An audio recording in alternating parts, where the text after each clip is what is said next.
ખાંડ બજાર પોડાર આર્કેડથી સુરત સ્ટેશન તરફ આવવાના રસ્તાના એપ્રોચ નીચે વરસાદી પાણીના બોક્સમાં ભંગાર પડતા રિપેરિંગ કામગીરી શરૂ કરી દેવામાં આવી છે.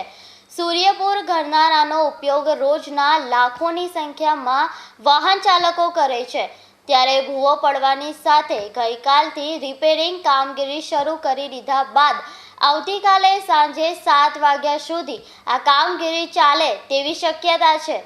વરાછા તરફથી સુરત સ્ટેશન તરફ આવવાનો આ ખૂબ વ્યસ્ત ગરનાળું છે. રિપેરિંગ કામ ચાલતું હોવાથી વાહન વ્યવહાર માટે સંપૂર્ણ રીતે બંધ કરી દેવાયો છે, જેના વૈકલ્પિક ટ્રાફિક વ્યવસ્થા માટે રૂટ નંબર 1 પોડાર આર્કેડથી જેબી ડાયમંડ સર્કલ થઈ બોમ્બે માર્કેટથી સહારા દરવાજા શરૂ રહેશે, તેમજ રૂટ નંબર 2 વૈશાલી 4 રસ્તાથી ઉમિયાધામ સર્કલ થઈ ભવાની સર્કલથી દા 2 અલકાપુરી બ્રિજ તરફ શરૂ રહેશે.